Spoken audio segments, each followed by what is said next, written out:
ሰላም ደቂ ዓበይቲ ከመይ ትኾኑ ከም ዝፍለጥ አዶናይ ነጥምቀት ኢሉና ኣብ ጎንደር ኣምሪሕ ነይሩና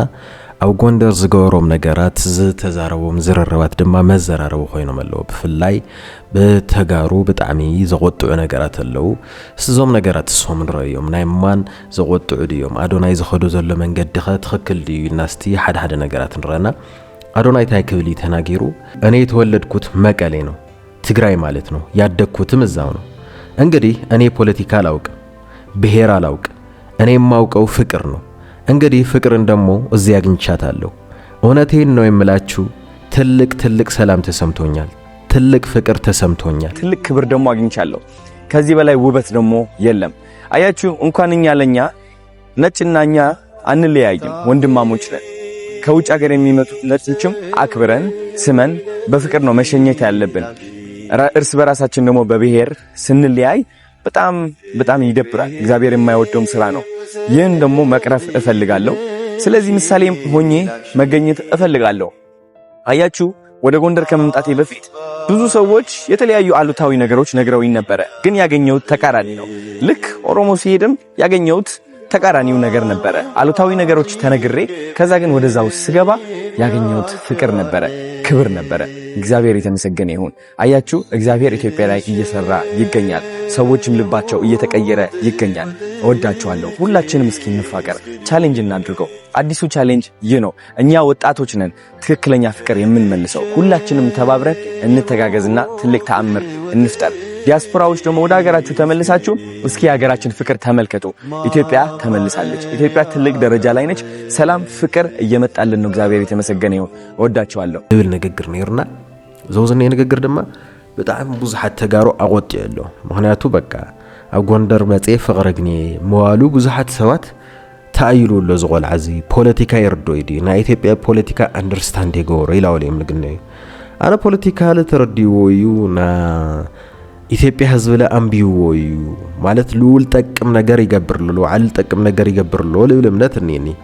ለዙ ህዝብ ለዙል ወከሉ ህዝብ ይጠቅም ነገር ግን ይገብርሉ ዲዩ ተይልና ሓደ ወክልና ለሃወይለይ ግን ብሽም ብሄር ተኾይኑ ትግራዋዩ ተጋሩ ወኪሉ ዲ አይ ዶንት ኖ አይመስለኒ خاصታይኒዮ ኣብ ጎንደር ኸይዱ ለግኔ ፍቅርሲ ናማን ፍቅር ዲዩ ኢልና ተሓቲትናስ ላየና ማን ፍቅር ኮነ ይኽእል ምክንያቱ ሓደ ተራ ትግራዋይ ተልኸድ ታይም ገወሩ ወይ አዶናይ ማ ኦሬዲ ፐብሊክ ፊገር እዩ ፖፑላር እዩ አዶናይ በመኻዱ ጎንደር ተጥቀምያ አዶናይ በመኻዱ ብዙሓት ሰባት ክስሕበላ እዩ ብዙሓት ሰባት ስትሪም ገብረላ እዩ ብዙሓት ሰባት ከሬላ እዩ ምክንያቱ ከፊል ኻይኻ ፕሮሞሽን ተስራሕም እዚ በነፃ ከተሞም ይፋልጠሎም ሎ በነፃ ባህሎም ይፋልጠሎም ሎ ስለዚህ ለአዶናይ መኽዋሮም ምንም ልገር ነገር ይውሊ ሓደ ተራ ትግራዋይ ተልኸድ እዩ بصورة غوندري تግራይ ታይ ለባስኒዮ ታይ መባስዮም ተለባስ ነገር ግልጽ እዩ ለምታይ ዲ ትግራይ ቀድም ዝኹነታት ቀድም ጦርነት መላዓሉ ጀሚሩ ሀፍቱ ላተቃጸለ ንብረቱ ላተቃጸለ ህይወቱ ላሰአነ ካብ ጎንደር ላተሰደደ ላተፈናቀለ ለመጸብ ማዓት ትግራይ እዩ ለምንታይ ሱሃም ኮይኑ እዩ ለምንታይ ኻ ምዕራብ ትግራይ ለነብር ህዝብና ላተቀተለ ላተረሸነ ክብተን ክመዛበል ተገይሩ ማለት ታየው ዞዝን ይፈላላይ الفطر استاዩ خازي አዶናይ ኢትዮጵያኒስት ኮይኑ ከወጋ ኸሊ ኢትዮጵያኒስት የተይሉ ኦሬዲ በኢትዮጵያ እንደህር ለምን ኮይኑ ምንም ክትውለይ ትኸሊ ጎንደር መኻዱ ግዛዕ መኻዱ ገለ መኻዱ ሁሉ ሓደ ይሉ ማማኑ ሞዳታ ክፈጥሮል ደልዮ ሓደ ኢትዮጵያ አለና ጸገም ይውሊሉ ኢልና ነሐሰብ ግን ኣብ ጎንደር ለሎ ምልከታ ሃመዮ ትግራይ ለሎ ምልከታ ሃመዮ خزላምነት ወልቃይት ሕሞራ ገለላልና ንባስለናሲ ኢትዮጵያ ኮይና ተቀጽልት ኮይናል ዘለዓለሙስ hamza አቢሎሎ ሓደ ዞን ተኻሊለን ልዩዞን ተባሂለን ድሕር ነብራ ኮይነን ኦሬዲ ሓደ መተዓረቕ መንገድ ኮይኑ ይቅጽል ግን በጎንደር በኩለ አይ ኢትዮጵያ ተፈርስ ትኸሊያ ጎንደር ትባል ዓዲክ ትምስረት ትኸሊያ ልብል ሐሳብኒዩ በትግራይ በኩለ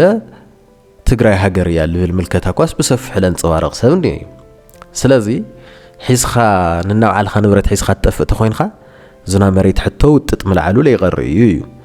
ስለዚህ ኢትዮጵያኒስት ይይሉ ምሕሳቡ አዶናይ ለይተዓረቁ ሐሳባት ተብዛ ዓዳም ለለው ግን ዓበይቲ ተቃርኖታት ናይ ብሄር ናይ ድንበር ናይ ሃይማኖት ተቃርኖታት ሃምለለው ግን ልብ ክብል ይኻለይ እዙ ይን ዝና አዶናይ ጸገም ካው ዲፕሎማሲ ድዩ ኢልና ተኸይናኸ ዲፕሎማሲ ዲ ይሰርሕ ኣሎ خزل ኣብነት ትግራይ ኣብ ኢትዮጵያ ተቐጽል ይተቐጽል ብዘይ ገድስ ማለት እዩ ተቐጽላውን ተዘይቀጽላውን ተቐጽላ በክልል ደረጃ ተዘይቀጽላ በጉርብትና በሀገር ደረጃ ማለት እዩ መጎራብት ታልኾና ዓድታት ክህልዋየን ሕዚ ጎረቤትኻ ጽልእ ኮይንካ የትነብሪ ጽልእ ኮይንካ የትጥቀምያ ስለዚ ለኾነ መፍትሕ ከምጽንዮ ዝኸዝ ተዋይስና የኔና ዝኸዝ ለባሰና ለዋጥና ለነገር መፍትሕ ከግነንዮ ይምበይ ኣመንጎ ትግራይና ጎንደርኮ ቱ ተላዒሉንዮ ና መሬት ጉዳይ ተዘይ ኮይኑ ሃጺ ኃይለ ሥላሴ አማርኛ ተናጋሪ ትግሬዎች የምንሉም ነይሮም ለጎንደር አማርኛ ተናጋሪ ጎንደር ምስ ጎጃም መውሶ ይፈጽሙ ግን ምስ ትግራይ ግን ይዋሰው ስለዚህ ትግራይ ለለውም ቦታ ይለሪ ግን ትግራይ ጎንደሪ እንድሕር ሃምዝ ተኸፋፊለን ኮይነን ትግራይ ጎንደሪ እንድሕር ሃምዝ ተፈላለዩን ኮይነን ኣመወዳእታ ግን ለኾነ መተዓረቀ ሐሳብ መምጾ ይተርፎይ ብለኾነ ይኹን መንገድ ክመጽዩ ወይላ ሃምዙ ተመስገን ደሳለኝ ለምሎሎ ወልቃይት እንደ ካሽሚር ተኾይኑ ማንም ላይጥቀመላ ና ጦርነት ቦታ ኮይና ክትነብር ለዘላለም ሃምዙ ኣሞንጎ ህንድን ፓኪስታንን ዘላ ቦታ ሃሙያ ክትኾን ማለት እዩ ኣሞንጎ ክልቴን ቦታታት ኣሞንጎ ክልቲ ህዝቡን ጽልእ ተፈጢሩን ዘላለም ይንበርሎ ምንም መፍትሕ ሐሳብ ይቀርቢ ማለት እዩ ስለዚ 00 ሓዲ ኩዕሊ ስለዚ አዶናይ መንገዲ ዲፕሎማሲ ተኾይኑ 00 በተለበቲ ፍቅርን ድሕር ወሊድና ኸዚ ዝመፍትሕ ሐሳብ መወዳታ ክመጽይሞ ፍቅሪ ለድሌና بقرابيت يخون بجزاء يخون بالمين تالي تحجز تخوينون تخكل بيتهاي مخزي مالت أب كين دال اللي هزونا هندي هزوني أب كين دال اللونا جراش أو خيدو لا تدرف نور درفتات بتعمي محفري ينيانو ينيا يبلزهزوي والكايت تأجدي حمورة ينيا لا درفو لا سمعنا يمنيرنا ينانا زخلو لا ولو منا من زيم تريد هلا بتعمي الجرمكانا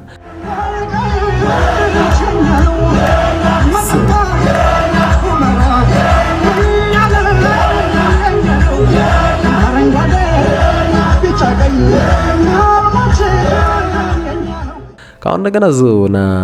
شوا بوليتيكا نا غوندر نا محارون نتحسس فاتات لورور وموسيلي سمعن زغل عنا انتن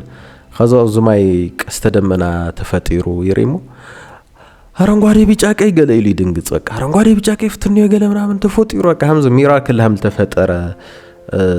በቃ ናጥምቀት ተአምረም ሲል ከወገ ለሞከረ ሙከራታት ነውና በጣም መህፈሪ አረንጓዴ ቢጫ ቀይ አሳያቸው አረንጓዴ ቢጫ ቀይ አሳያቸው አረንጓዴ ቢጫ ቀይ ወጣ አረንጓዴ ቢጫ ቀይ ወጣ ዋው ዋው ዋው ሌትስ ጎ ወዳችኋለሁ አንተ አረንጓዴ ቢጫ ቀይ አልወጣ አረንጓዴ ቢጫ ቀይ ስሚ ቀስተ ደመና ወጣ ብቻ እሱ ሳይንስ እዩ በምታይ ያምል ፍጠር ፍሉጥ እዩ ናጽሐይ ጨረር ተዓጽፉ ተአትሎ ለማይል ፍጠሪና ናጽሐይ ጨረር በአይና ስለሌን ረይምቤል ተፈላላይ አይነት ከለራት ነው ዞም ከለራት ሶሚም ሁሉም ለውጥና ቀስተ ደመና ወይ ደማ መቀነት ነው ማርያም ነው ብሎ ለፍጠርና አምዝታት ነገራት አለውና ብቻ አውዝ ጎንደር ኖሮ ጻንሒት ለሓዳ አዶናይ ምንም ይብሊ ቅበሉ ወይም ላብለ ኸደይ ኸድ ቅበሉ ወይም ፎር ሹር ማለት እዩ ግን ሓደ ተራ ትግራዋይ ግን ላብደስቱ ቦታ ዘይሩክን ቀሳቀሰ ይኸሊ በምንም ተአምር ኢትዮጵያ ፍቅር በፍቅር የሆነች ነው ልባል ቀልዲ እንዮ ኢትዮጵያ ከምንም ጊዜ ብላሊ አብ ሕማቅ ሆነታት ያኔ አልሐምዱሊላህ ኸለይት እንቀሳቀሰላ አልሐምዱሊላህ ኸለይት ጓዓዘላ አዲስ አበባ ካስ አልሐምዱሊላህ ኸለይት ጓዓዘላ ቦታ ትግራዋይ ኮይንካ ሞ ሕደጎ ዝል ኻሊ ብሄር ለይሉ ለኹ ትግራዋይ ኮይንካ ግን አዲስ አበባ ካስ በሰላም ኮፊል ኸቡና ለይተሰተይሎም ቦታታት እንዮ ላተሃደን ኸትእሰረሎም ቦታታት እንዮ ስለዚህ ኢትዮጵያ ከፍቅር በጣም ላርሐቀት ያትግነን በይ ኢትዮጵያ አፍቅር የሆነትን እግዚአብሔር ከኢትዮጵያ ላርሐቀ ይልግነን በይ እግዚአብሔር ለኢትዮጵያ ላቀረበ ይግነ ስለዚህ ስራህ ፍቅሪ ብርግጻው መናሰይ ይስራህ ለኸል ፍቅር ክስራህ ተኾይነለ